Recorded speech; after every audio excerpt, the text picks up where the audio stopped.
তারেক রহমানের এই বিদেশ সফর নিয়ে যত আলোচনা হচ্ছে এখানে, মানে কোনায়, ঘরের কোনায় হাতিটা হচ্ছে যুক্তরাষ্ট্র। তার যুক্তরাষ্ট্র সফর নিয়ে কোনো আলোচনা নেই, কেউ বলছেও না যে তিনি যুক্তরাষ্ট্রে যাবেন কি যাবেন না, কবে যাবেন। সবাই কিন্তু সেপ্টেম্বরে যায় যুক্তরাষ্ট্র সফরে না, তারা যায় নিউ ইয়র্কে, জাতিসংঘের যে সাধারণ অধিবেশন হয় সেপ্টেম্বরে, সেই অধিবেশনে একটা ভাষণ দেওয়ার জন্য বিভিন্ন দেশের সরকার প্রধান, রাষ্ট্রপ্রধানরা সেখানে যায়।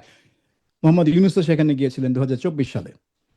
কিন্তু তারেক রহমান সেখানে যাবেন, অলরেডি আমরা জুন মাসে চলে আসছি, বেশি দিন নাই, কিন্তু কোনো প্রস্তুতি নেই, কোনো আলোচনা নেই। ব্যাপারটা কি? আপনার বিশ্লেষণটা কি? কেন এটি নিয়ে কোনো উচ্চবাচ্য নেই বা কোনো আম- ধরনের কোনো আওয়াজ নেই?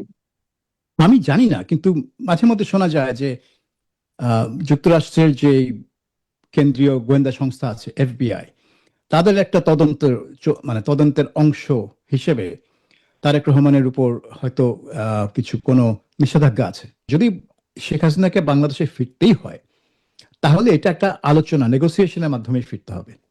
এখন সেই নেগোসিয়েশন বাংলাদেশ সরকার করবে কি করবে না, সেটাই হলো প্রশ্ন। এটা ভারত সরকার বাংলাদেশের উপর চাপিয়ে দিতে পারবে না, এটা বাংলাদেশ সরকারকে সম্মত হতে হবে একটা নেগোসিয়েশনে। আমন্ত্রণ জানাচ্ছি প্রিয় দর্শক, মানচিত্রের নিয়মিত আয়োজন কথোপকথনে আজকে আমাদের সঙ্গে আলোচনায় যুক্ত রয়েছেন বিবিসি বাংলার সাবেক প্রধান সিনিয়র জার্নালিস্ট সাবিল মুস্তাফা।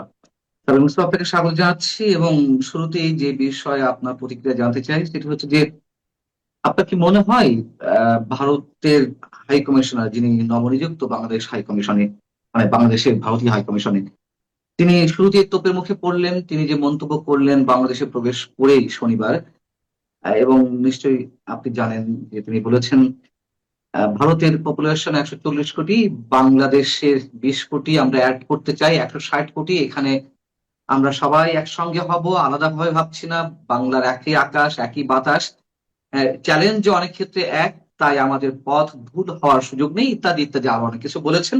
এবং সেই বিষয়টিকে কেন্দ্র করে এখন রাজনীতির মাঠটি বেশ উত্তপ্ত। আম, সরকারি দলে যারা রয়েছেন, মন্ত্রী পরিষদে যারা রয়েছেন, তাদের কেউ কেউ এটিকে প্রশ্নবিদ্ধ করছেন। জামাতের পক্ষ থেকে বিএনপি সরকারের কাছে ব্যাখ্যা চাওয়া হয়েছে তার এই বক্তব্যের অর্থ কি। আপনি কি মনে করেন, তার এই বক্তব্যটিকে আপনি কিভাবে দেখছেন? সবচেয়ে বড় কথা হচ্ছে যে এটা হচ্ছে একটা রাজনীতিক আর একটা ডিপ্লোম্যাট, একজন পেশাদারি কূটনীতিকের পার্থক্য। পেশাদারি কূটনীতিক সবসময় খুব মেপে মেপে কথা বলে এবং তাদের চিন্তা থাকে সরকারের সাথে সরকারের সম্পর্ক, এর বাইরে তারা চিন্তা করে না। কিন্তু একটা রাজনীতিক, তিনি চিন্তা করছেন মানুষের সাথে মানুষের সম্পর্ক। এবং তিনি কথাগুলো কিন্তু তিনি মেপে বলছেন না, তিনি কিন্তু একটু মানে বড় মাপের চিন্তা ভাবনা করতে যাচ্ছেন। এবং তিনি সব মানুষের সাথে মানুষের সম্পর্ক, বাংলাদেশের মানুষ ভারতের মানুষের সম্পর্ক, সেটা নিয়ে ভাবছেন। এবং তিনি যেটা বলছেন যে আমাদের যন্ত্রণা এক, আকাশ এক, বাতাস এক, যন্ত্রণা এক, আমাদের এক। তো এগুলো এগুলো তো মানে মানে কথাগুলো তো ভুল না। এই যে বাংলাদেশ এবং পশ্চিমবঙ্গ বা বলুন বা এই অঞ্চলের যে মানে গোটা অঞ্চলের যে মানচিত্র, সেগুলো তো মাত্র 1947 এবং মানে 71-এ নতুন করে আঁকা হয়েছে। এটা মানুষের আঁকা, এটা প্রাকৃতিক বিভাজন না।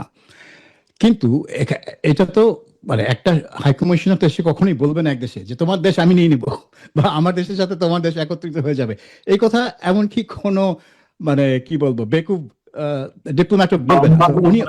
তো উনিও আমার মনে হয় না, মানে এটা মনে হওয়ার কোনো কারণ নেই যে উনি সেদিকে ইঙ্গিত করেছেন। তিনি বলেছেন যে আমাদের সমস্যা এক, আমরা একই অঞ্চলে, আমাদের সমস্যা এক, তো আমাদের একত্রিত হয়ে এই সমস্যাগুলো নিয়ে কাজ করতে হবে। একত্রিত হয়ে কাজ করলে আমরা অনেক বড় কিছু অর্জন করতে পারবো। এগুলো হচ্ছে একটা রাজনীতিকের চিন্তা ভাবনা। ডিপ্লোম্যাট, একটা ডিপ্লোম্যাটও সেভাবে চিন্তা ভাবনা করে না। সে ভাবে যে সরকারের সাথে সরকারের সম্পর্ক কি হতে পারে এই মুহূর্তে, এই বর্তমান প্রেক্ষাপটে। কাজে হয়তো তিনি যেটা বলেছেন সেটাকে মানে ভুল করে বা ভিন্নভাবে ব্যাখ্যা করার অবকাশ তিনি রেখে দিয়েছেন। তো সেটা হচ্ছে একটা রাজনীতিকের ভুল। একটা ডিপ্লোম্যাট সেই ভুলটা কখনো করে না, তার কথার কিন্তু কোনো অন্য ব্যাখ্যা দেওয়ার কোনো রাস্তা সে খোলা রাখে না। কিন্তু রাজনীতিক সেটা করে এবং বাংলাদেশে এই ত্রিবেদীর ক্ষেত্রে সেটাই হয়েছে। এখন যারা বাংলাদেশে ভারত বিরোধী রাজনীতি করতে চান বা ভারত বিরোধিতাকে পুঁজি করে তাদের রাজনীতি এগিয়ে নিতে চান, তারা এটা লুফে নিয়েছে, তারা এই মন্তব্য, কারণ তারা জানে এটা আমি অন্যভাবে ব্যাখ্যা করতে পারবো এবং সেই ব্যাখ্যা করলে মানুষকে আমি একটু গরম করে ফেলতে পারবো। যেই দেখো, হ্যাঁ, একটা হাই কমিশনার নিযুক্ত হয়েছেন, তিনি এসেই এমন সব কথা বলছেন যেটা বাংলাদেশের স্বাধীনতা সার্বভৌমত্বের জন্য একটা হুমকি। যদিও সেটা আপনি যদি তার পুরো মন্তব্যটা দেখেন, এটা একটু কাব্যিক ভাবে তিনি মানে জি। মন্তব্যটা করার চেষ্টা করেছেন। তিনি হয়তো তিনি ভূপেন হাজারিকার এক্সাম্পল দিয়েছেন। বাংলাদেশে প্রবেশের আগে তিনি ভারতের কোনো মিডিয়ার সঙ্গে কথা বলছিলেন, তিনি ভূপেন হাজারিকার উদাহরণ দিয়েছেন। নিশ্চয়ই ভূপেন হাজারিকার গানটির কথা আপনার মনে আছে, এই হ্যাঁ, গঙ্গা আমার মা, পদ্মা আমার মা, এবং সেখানেও কথাগুলো ছিল এই একই বাতাস একই আলো ইত্যাদি ইত্যাদি। সেটিকে তিনি এক্সাম্পল হিসেবে নিয়ে এসে তার বক্তব্য দিয়েছেন। কিন্তু আপনি বলছিলেন যে এটি রাজনীতির একটা খেলা, যারা রাজনীতি করতে চায় ভারত বিরোধিতার জায়গা থেকে তারা এটি লুফে নেবে। আমি ধরে নিলাম জামাত এটি লুফে নিয়েছে, জামাত সরকারের কাছে ব্যাখ্যা চেয়েছে, কি ব্যাপার ত্রিবেদী কেন এসে এই কথা বলছে, হতে পারে। কিন্তু বিএনপি, মানে আমাদের এই মুহূর্তে যে সরকার, বিএনপি সরকার এবং ভারতের বিজেপি সরকারের মধ্যে যখন একটি সম্পর্ক উন্নয়নের চেষ্টা আমরা দেখছি, সেই জায়গায় বিএনপি কোনো মন্ত্রী, বা আমি যদি স্পেসিফিক্যালি বলি, তথ্যমন্ত্রী জহিদুল স্বপন সাহেব তিনি বলেছেন যে আহ আমাদের মানে তিনি তার বক্তব্যের প্রথমে এরকম যে যারা 56,000 বর্গ মাইলের বাংলাদেশে বাংলা ভাষায় কথা বলেন এবং যারা বাইরে কথা বলেন তাদের ভাষা এক হলেও মনোজগতের পার্থক্য রয়েছে, এই জন্য সীমান্তের ওপারে কিংবা কলকাতায় গিয়ে বাঙালির সার্টিফিকেট নিতে হবে না, আমরা নৃতাত্ত্বিক ভাবে বাংলাদেশি। এবং একটা জায়গায় গিয়ে তিনি বলছেন যদি 140 কোটি, অর্থাৎ ভারতের 120 এবং আমাদের 20 কোটি, এই 140 কোটি ঐক্যবদ্ধ করতে চান তাহলে সার্কের 220 কোটি মানুষকেও ঐক্যবদ্ধ করতে হবে, যারা এটি চাইবেন না আমরা এটিকে সন্দেহের চোখে দেখবো। তার মানে কি সেই জামাতের এই মন্তব্য, মানে না, কাছাকাছি? জামাত অদ্দূর যায় না, জামাত সার্ক নিয়ে কথা বলে না, কিন্তু মানে যে আহ, সন্দেহের চোখে তো দেখবো। তো তো এগুলো হচ্ছে কথার ছলে বেরিয়ে আসে এই শব্দগুলো। আমার মনে হয় না তিনি এটা লিখে নিয়ে বলেছেন, এটা সব কথার ছলে বলে আসে। মানে সন্দেহের চোখে দেখার কি আছে এখানে? আমি যদি বলি যে না, আমি সার্কের দৃষ্টিতে দেখি না, কারণ সার্কে আফগানিস্তান সার্কের অংশ। আফগানিস্তানের সাথে বাংলাদেশের আকাশ বাতাস মানে সংস্কৃতি ভাষার কি সম্পর্ক? জিরো সম্পর্ক। হ্যাঁ, তারপরে আপনি দেখুন পাকিস্তানের সাথে তো আমরা ছিলাম 23 বছর, ঘোড়ার ডিম কি হলো? একটা যুদ্ধ করে বেরিয়ে আসতে হলো। তাহলে পাকিস্তানের সাথে আমাদের ওই একই যন্ত্রণা, একই আকাশ বাতাস নেই? সো এগুলা বলার এটা একটু মানে কি বলবো, একটু আমার কাছে এগুলাকে বাখোয়াস কথা মনে হয়। সার্ক কখনো একত্রিত হবে সেটা ভাবার কিছু নেই। ভারত বাংলাদেশ কোনোদিন এক হবে না, কারণ বাংলাদেশ, স্বপন ঠিকই বলেছেন যে এটা হচ্ছে একটা মনস্তাত্ত্বিক ব্যাপার। বাংলাদেশের মানুষ নিজেদেরকে স্বাধীন রাষ্ট্র, স্বাধীন জাতি হিসেবে দেখে, এটা কোনোদিন চেঞ্জ হবে না। ভারতও সেটা জানে, কারণ ভারত তো এই রাষ্ট্রকে স্বাধীন করার জন্য ভারতীয় সৈন্যরাও জীবন দিয়েছিল 71 সালে। কাজেই ভারত যে সেটা অন্যভাবে দেখবে সেটা ভাবার কোনো কারণ আমি দেখি না। কিন্তু প্রশ্ন হচ্ছে যে আহ আমাদের প্রধানমন্ত্রী মালয়েশিয়াতে যাচ্ছেন, প্রথমে দিল্লিতে যাওয়ার আমন্ত্রণ জানানো হয়েছিল নরেন্দ্র মোদী নিজে ফোন দিয়ে। এটাই ফর্মালিটিজ এর জায়গা থেকে হোক বা আনুষ্ঠানিকতা হোক, যেভাবে বলি না কেন, আমন্ত্রণ তো জানিয়েছিলেন। কিন্তু তার পরপরই শোনা যাচ্ছিল যে আমাদের প্রধানমন্ত্রী প্রথমে চীন সফর করবেন। পরবর্তীতে দেখা গেল হিসাব নিকেশ করে হয়তো তারা বুঝতে পারছেন যে না, দুই দেশের কোথাও আগে যাওয়া ঠিক হবে না। আম, তিনি একটা ভালো উদ্যোগ নিয়েছিলেন যে মালয়েশিয়া যাবেন, এবং এটি এখনো পর্যন্ত সে অবস্থায় আছে।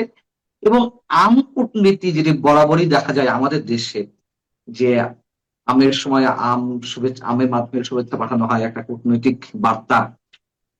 অন্যান্য বার্তা আমরা দিল্লিতে পাঠাতে দেখি যে কোনো সরকারের সময়, এখন মালয়েশিয়াতে পাঠানো হলো। তো ব্যালেন্স করতে গিয়ে কি ইমব্যালেন্সড হয়ে যাচ্ছে আহ, আমাদের যে প্রতিবেশী যে কূটনীতি গুলা, সেই দিক থেকে? না, ইমব্যালেন্স আমি বলবো না, যেটা হচ্ছে আপনি খেয়াল করেছেন যে তারেক রহমান নির্বাচিত হওয়ার পরপরই ভারত থেকে কিন্তু একটা উদ্যোগ নেওয়া হয়েছিল সম্পর্ক আর মানে ভালো উন্নয়ন করার জন্য। নরেন্দ্র মোদী কিন্তু প্রথম রা- বিশ্ব নেতা যিনি তারেক রহমানকে কনগ্রাচুলেট করে বার্তা পাঠিয়েছেন। তিনি প্রথমেই তারেক রহমান এবং তার গোটা পরিবারকে ভারত সফরের জন্য আমন্ত্রণ জানিয়েছিলেন। এবং তখন একটা ধারণা জন্মেছিল যে তারেক রহমান হয়তো প্রথম সফর, বিদেশ সফর ভারতেই হবে। এবং এটা হলেও খুব একটা যে আশ্চর্যকর কিছু হতো বা খারাপ কিছু হতো তা না, কারণ ভারত হচ্ছে বাংলাদেশের সবচেয়ে বড় প্রতিবেশী। বাংলাদেশের স্থল সীমান্তের প্রায় 95%ই ভারতের সাথে। কাজে ভারতের যে গুরুত্ব অন্যান্য দেশের যে কোনো দেশের চেয়ে, ভারতের গুরুত্ব বাংলাদেশের ভূ রাজনীতি, নিরাপত্তা, অর্থনীতি সবকিছুর জন্য সবচেয়ে বেশি। কিন্তু তারপর দেখেন খলিলুর রহমান ভারত গেলেন, তারপর কিন্তু এই নিয়ে আর কোনো উচ্চবাচ্য নেই। কাজে এই সম্পর্ক উন্নয়নের যেই পদক্ষেপটা ছিল ভারতের দিক থেকে, বাংলাদেশের দিক থেকে সেইভাবে রেসিপ্রোকেট করা হয়নি। এবং পুরো জিনিসটা থেমে গেল। এবং দেখেন তারপরে যদিও বাংলাদেশ সরকার, এই বিএনপি সরকার ওই ইউনূস সরকারের মতো উঠতে বসতে ভারত বিরোধী কথাবার্তা বলেনি এই কয়েক মাস, আম, কিন্তু ভারত নিয়ে তেমন কোনো ভালো কথাও বলেনি, বা ভারত নিয়ে কোনো চিন্তা ভাবনা, প্ল্যান, পরিকল্পনা সেগুলো নিয়ে কোনো আলাপ হয়নি। অর্থাৎ ভারতের সাথে সম্পর্ক যেন কোথাও আটকে গেল। এটা হতে পারে শেখ হাসিনা ইস্যুতে আটকে গেছে, কারণ আপনি জানেন যে খলিলুর রহমান এবং তার সফরসঙ্গীরা ঢাকায় ফিরে আসার পর আম, প্রধানমন্ত্রী পররাষ্ট্র উপদেষ্টা হুমায়ুন কবির সাংবাদিকদের বলেছিলেন যে শেখ হাসিনা একটা আন্তর্জাতিক সন্ত্রাসী। এটা মানে কি আমি জানি না। আল কায়দা, ইসলামিক স্টেট এরা আন্তর্জাতিক সন্ত্রাসী, শেখ হাসিনা কি করে আন্তর্জাতিক সন্ত্রাসী হয় এটা আমি জানি না। যাই হোক, তিনি আন্তর্জাতিক সন্ত্রাসী এবং তার আর কোনো গুরুত্ব নেই বাংলাদেশে, তিনি বাংলাদেশের মানুষ তাকে ভুলে গিয়েছে। কিন্তু একই সাথে তিনি বললেন যে আমরা ভারতকে বলেছি তাকে ফিরিয়ে দিতে, বিচার মুখোমুখি করার জন্য। সো ওই জিনিসটা তো আগাচ্ছে না, এবং আগানোর কোনো সম্ভাবনাও আমি দেখছি না। কারণ ভারত কোনোভাবেই শেখ হাসিনাকে মানে মৃত্যুদণ্ডের জন্য, ফাঁসি মুখোমুখি হওয়ার জন্য বাংলাদেশে ফেরত পাঠাবে না। এটা অন্যভাবে হবে যদি হয়। সো হয়তো ওই ইস্যুতে আটকে গেছে।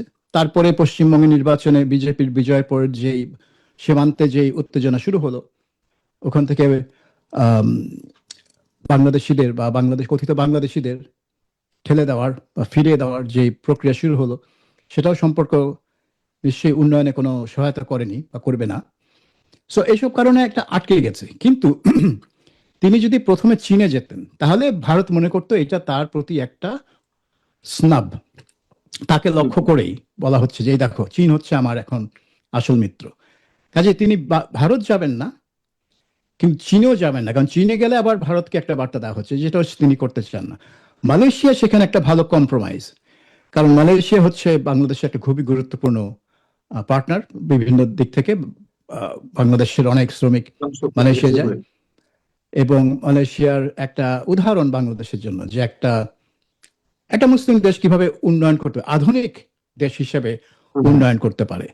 কিন্তু এখানে একটা জিনিস, একটা ওই যে ইংরেজিতে একটা কথা আছে না, এলিফ্যান্ট ইন দ্য রুম, যে ঘরের কোনায় একটা হাতি বসে আছে, কেউ সেটাকে লক্ষ্য করছে না।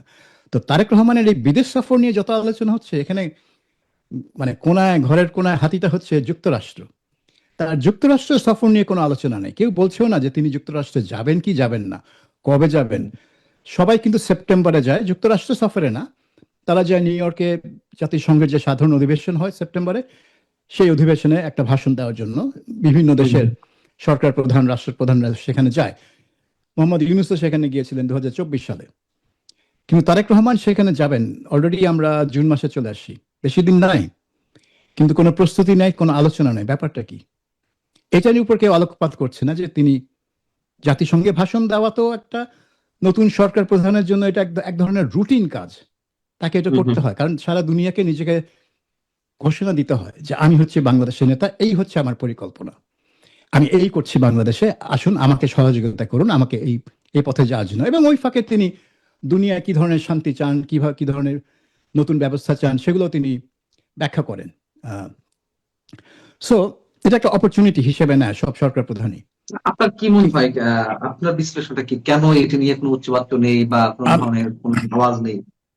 আমি জানি না, কিন্তু মাঝে মধ্যে শোনা যায় যে যুক্তরাষ্ট্রের যে কেন্দ্রীয় গোয়েন্দা সংস্থা আছে এফবিআই, তাদের একটা তদন্তের অংশ হিসেবে তারেক রহমানের উপর হয়তো কিছু কোনো নিষেধাজ্ঞা আছে। এটা আমার শোনা কথা, আমি বলবো যে এটা আমার আমি কোনো নথিপত্র দেখিনি, কিন্তু এটা কিছু কিছু জায়গায় আমি দেখেছি। এবং আমি যতই দেখি যে এত বিদেশ সফর নিয়ে আলোচনা হচ্ছে, অথচ বাংলাদেশের অর্থনীতির জন্য একটা মানে গুরুত্বপূর্ণ দেশ যুক্তরাষ্ট্র, যার সাথে এখন আরো ঘনিষ্ঠ একটা সম্পর্ক হচ্ছে একটা বাণিজ্য চুক্তির মাধ্যমে, সেখানে জ্বালানি নিয়ে চুক্তি হচ্ছে, সেখানে প্রতিরক্ষা নিয়ে চুক্তি হচ্ছে, সেখানে অনেক কিছু নিয়ে চুক্তি হচ্ছে যুক্তরাষ্ট্রের সাথে। তো সেই দেশে তারেক রহমান যাবে না, কেন যাবে না? এবং না মানে যাওয়া নিয়ে কোনো আলোচনা নেই, ওয়াই, কেন? আর জাতিসংঘের প্রথম মানে সাধারণ পরিষদের অধিবেশনে তো তার যাওয়া তো রুটিন কাজ, এটা প্রতিটা সরকার প্রধানই করেন, শেখ মুজিব থেকে শুরু করে ইউনূস, কেউই বাদ দেননি, তিনি কেন বাদ দিবেন? আদৌ কি বাদ দিবেন আমি জানি না, হয়তো আমরা অক্টোবর মানে অগস্ট মাসে গিয়ে শুনবো, কিন্তু সেপ্টেম্বর তো বেশি দূরে নাই। হ্যাঁ, এবং এটার পরিকল্পনা তো অনেক আগে থেকেই করতে হয়। এটা তো আপনি সেপ্টেম্বরের 1 তারিখে গিয়ে পরিকল্পনা শুরু করবেন না, তার অনেক আগে থেকেই পরিকল্পনা করতে হবে।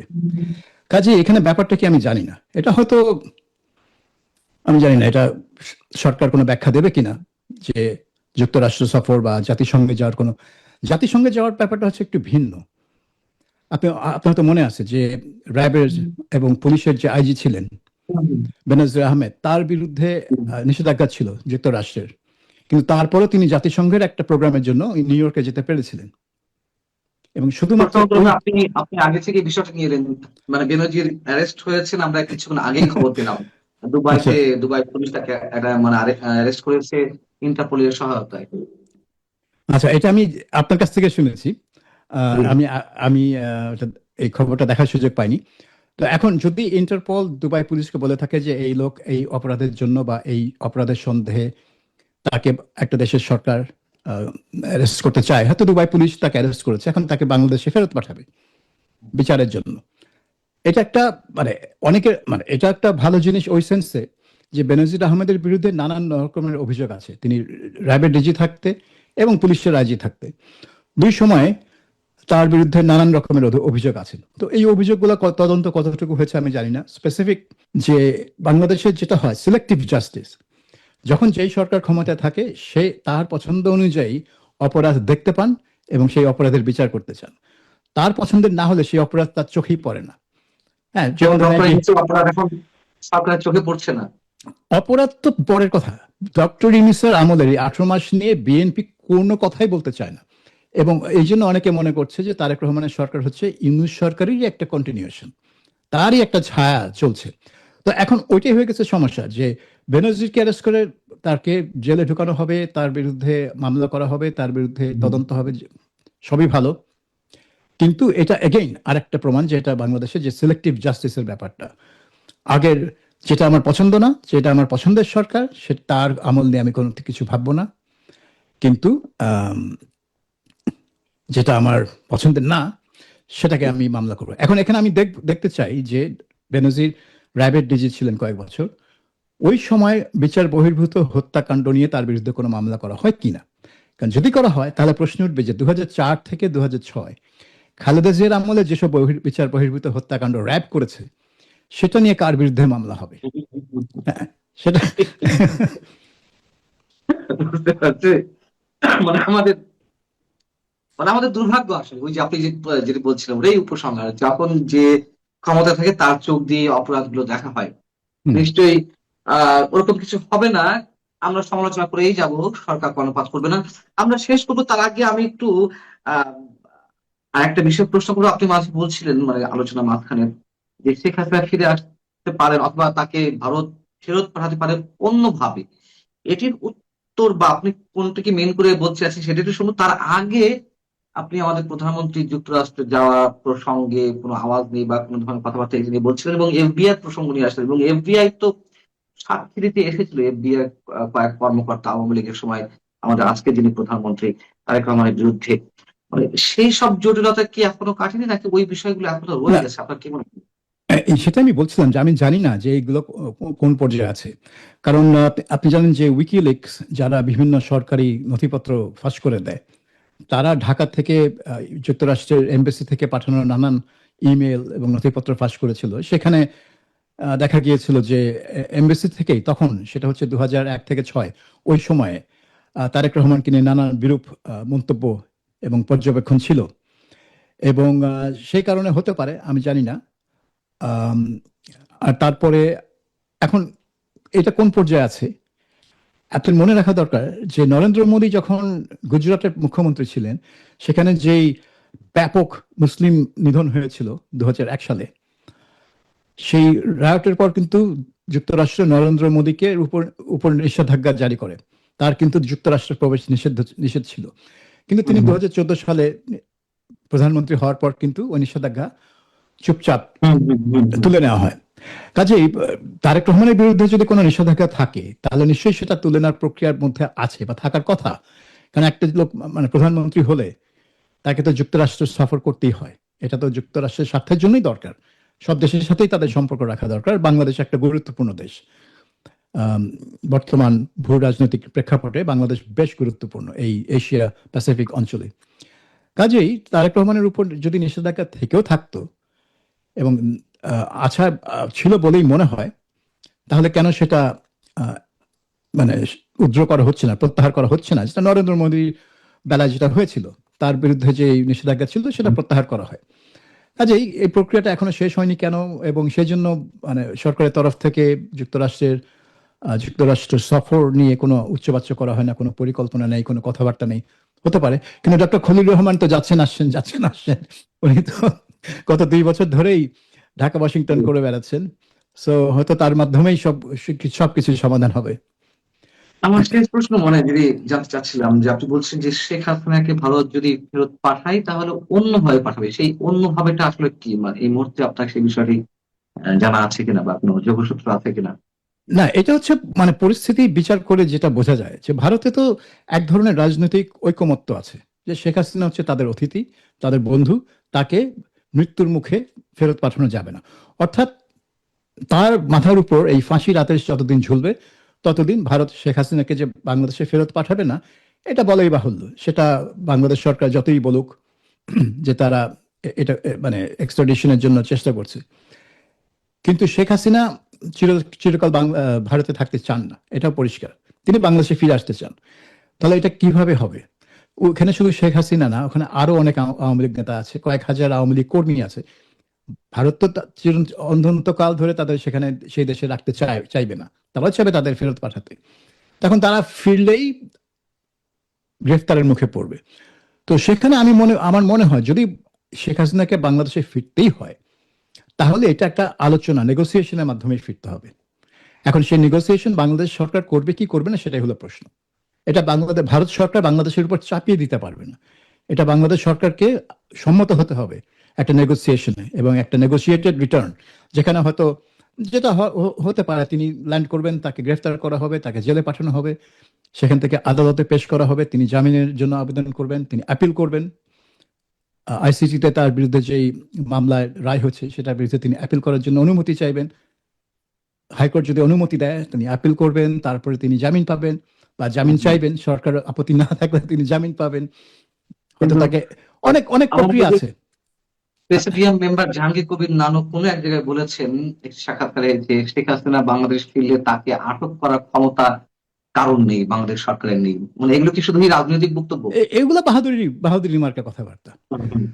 আমার মনে হয় না যে যার একটা বিচার হয়ে গেছে এবং একটা রায় হয়ে গেছে এবং আপিলের সময়ও পার হয়ে গেছে, তিনি দেশে ফিরলে সরকার যতই সমঝোতা করে নেগোসিয়েট করে করুক, একটা আইনি প্রক্রিয়া তার মধ্যে দিয়ে তাকে যেতেই হবে। যেমন ধরুন শারমিন চৌধুরী, প্রাক্তন স্পিকার, তিনি ক্যান্টনমেন্টে ছিলেন প্রায় 2 বছর। পুরো ইউনূস সরকার আমলে তিনি ক্যান্টনমেন্টে ছিলেন। বিএনপি আমলে তাকে ক্যান্টনমেন্ট থেকে তিনি বেরিয়ে আসলেন, কিন্তু তিনি বেরিয়ে এসে কিন্তু তিনি গ্রেফতার হলেন, তিনি জেলে গেলেন, তিনি জামিন পেলেন, তারপরে তিনি মুক্ত হলেন।